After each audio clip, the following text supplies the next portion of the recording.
Hi everyone, and welcome to video number 7 on London and the Blitz. And this video, ladies and gentlemen, is the final one in this series. So let's have a look what this one's all about. As you can see, I'm wearing my graduation hat there. It's all to do with the exams, passing the exam. There are more questions than answers. Great song. 1972, Johnny Nash. Look it up. There are more questions than answers. Well, hopefully not. Hopefully that is not true. Because if you use the previous 6 videos, hopefully you will have built up a good bank of knowledge, which would then allow you to answer the GCSE questions that they might ask you on London and the Blitz. Now, what sort of questions do they ask you? That's what this video is all about. We're going to look at the questions they ask you on London in the Second World War, and then hopefully I will show you how you could possibly get some good marks by providing some good answers to these questions. So here we go. There are 3 questions on London and the Blitz, London in World War II. There's always 3 questions. And the questions are always the same style. So hopefully you can prepare and get ready to do well on these questions. Question number 1. It's a describe question. By the word describe, we mean give an account of. Describe 2 features of, and then they will choose something to do with the Blitz. 4 marks.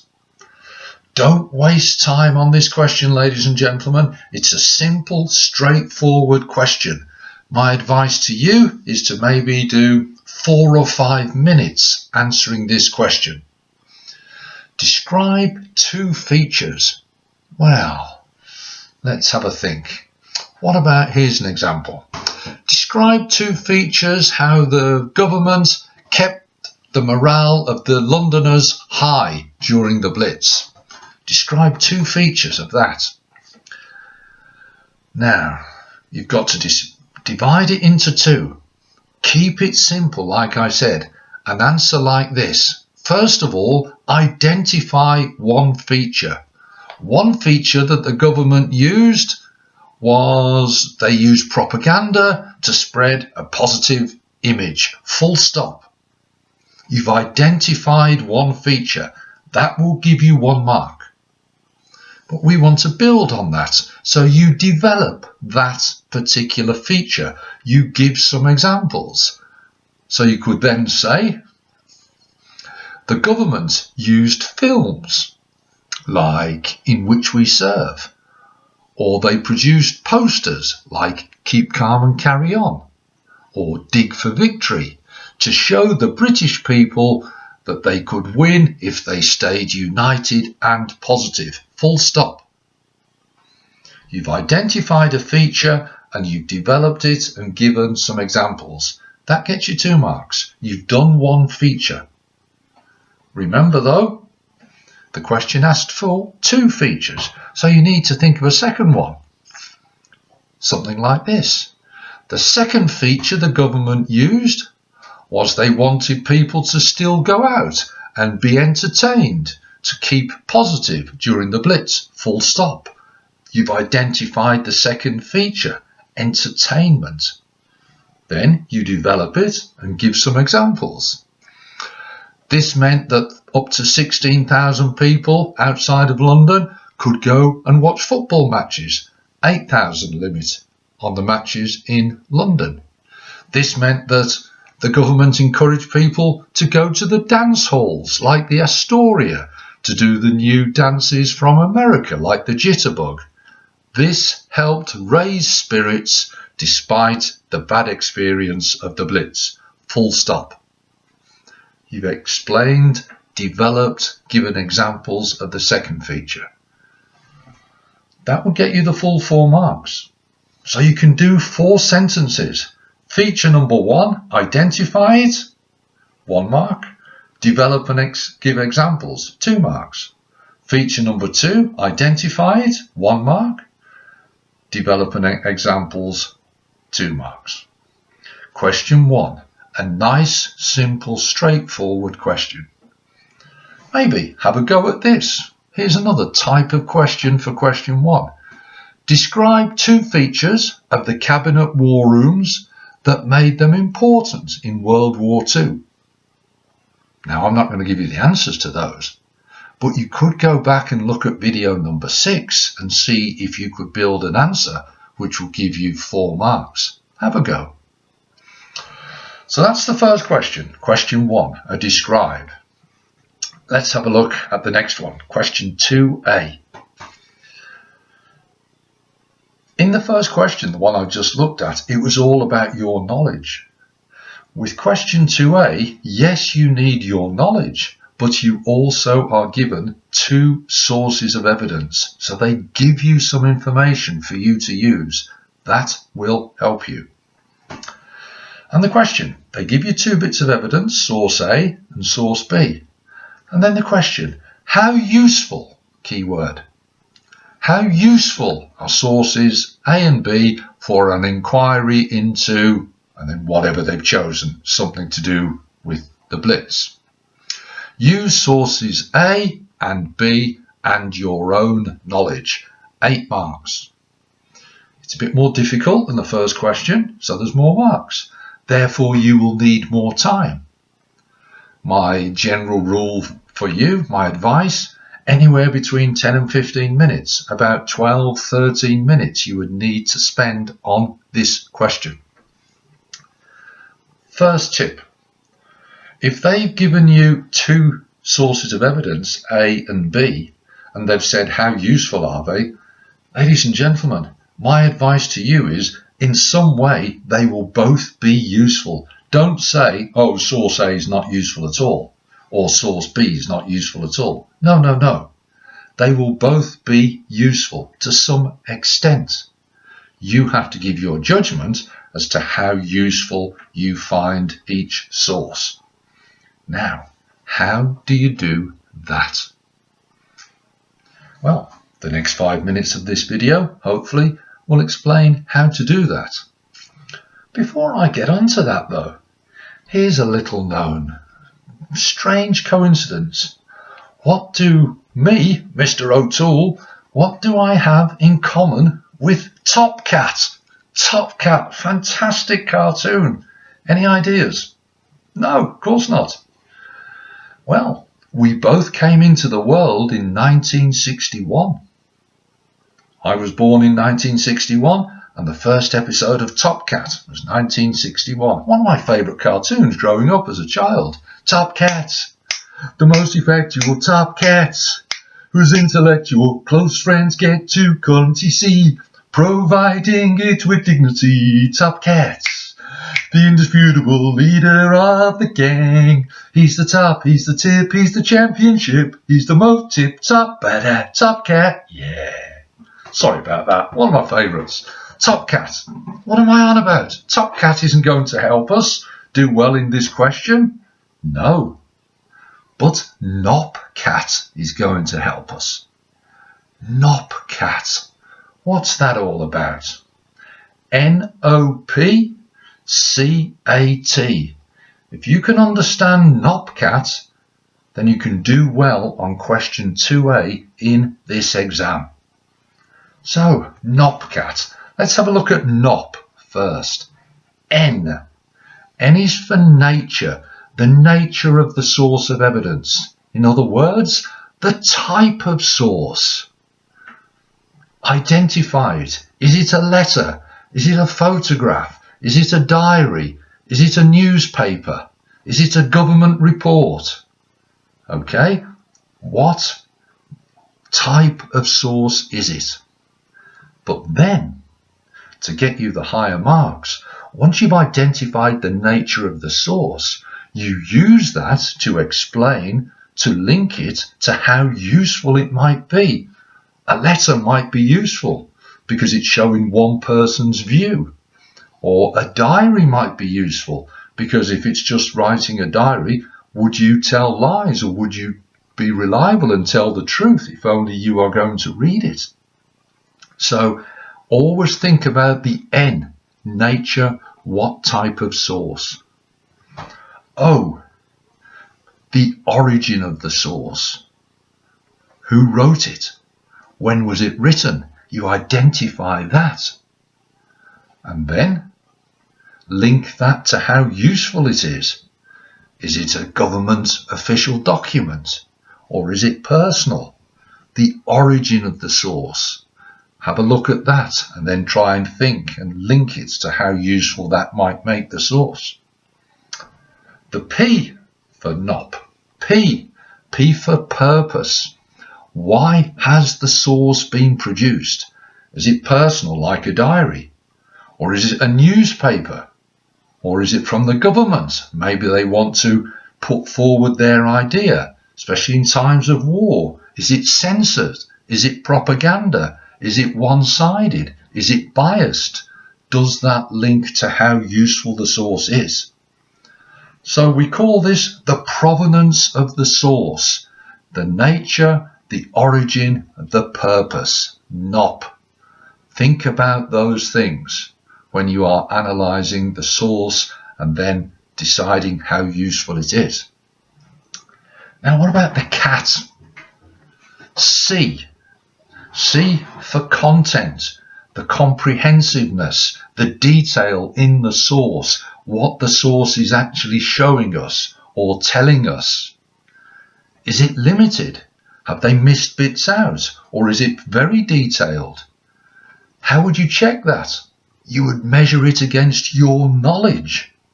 So what the source is actually telling us helps you to decide how useful the source is. The C, content, comprehensive. A, accuracy. Is the source reliable? Is it giving us good information? How would you know? Compare it to your knowledge. A, accuracy. Does that make the source more or less useful? You've got to give your judgment. And the final bit, T, typical. How typical is the source? Is it a one-off? Is it giving an unusual view? Or is it giving a more regular or common view? How would you know? Comparing it to your knowledge.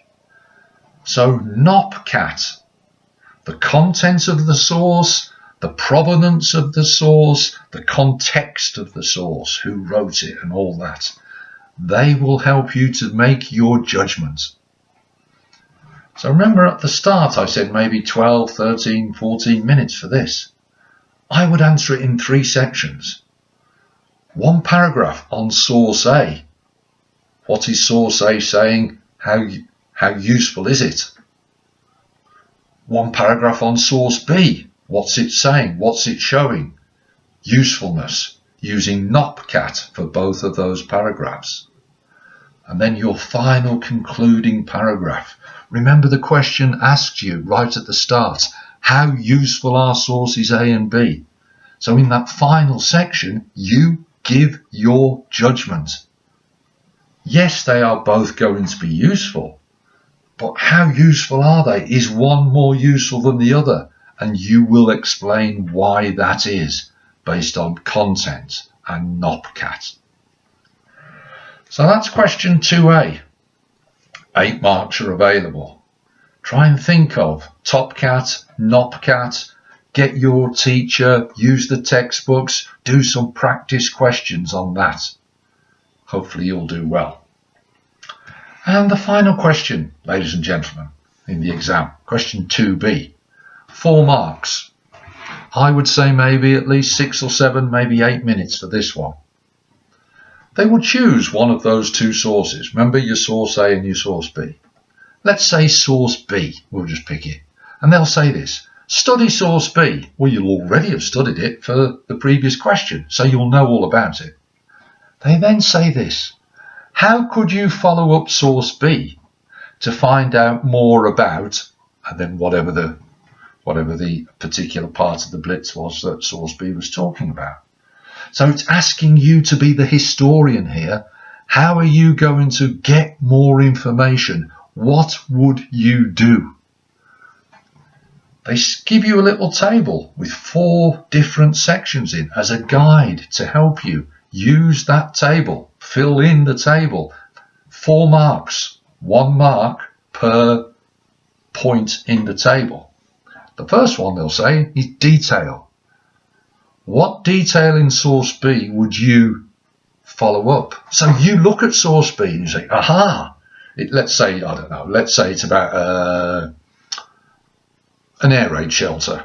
So you would look at the source B and say, oh, look, it says here people didn't like the air raid shelters. So you actually choose the sentence and say, I want to follow up this. Children did not like the air raid shelter. That's just a made up example by me. So you've got your detail. Second part of the table, the question I would ask to follow up is this. So you have to come up with a question. What question would you ask to try to increase the knowledge, to follow it up, to expand and develop your knowledge? So you need questions. Ladies and gentlemen, when I was just about to retire, some people bought me a mug, history mug. Sadly, it had my face on it, but never mind that. It's got 6 questions on. I'm a who, where, why, what, when, how. The 5 W's plus 1. 5 started with a W, who, where, why, what, when, and 1 ended with a W, how. They're the sorts of questions that you could think of here. And then you write it in. Make sure that the question is linked to what you've chosen or selected from source B. The third part of the answer, what type of source would you use to try to follow up, to try to increase your knowledge? Well, there's a whole variety of possible sources. Let's have a look at a couple of them. Letter, government report, diary, photograph, newspaper. Okay, any of them. But from whom? Remember, if we're trying to think of, oh, I want to find out more about the air raid shelters, who would you try to get evidence from? Would it be from somebody who was in the air raid shelter? A letter from someone in the shelter, maybe to a child who's been evacuated? Or would you go for someone more official? Would you go for someone like an air raid warden or a fire watcher or someone whose job it was to sort of lead the children to safety? So the variety of type of source, that's what you have to select.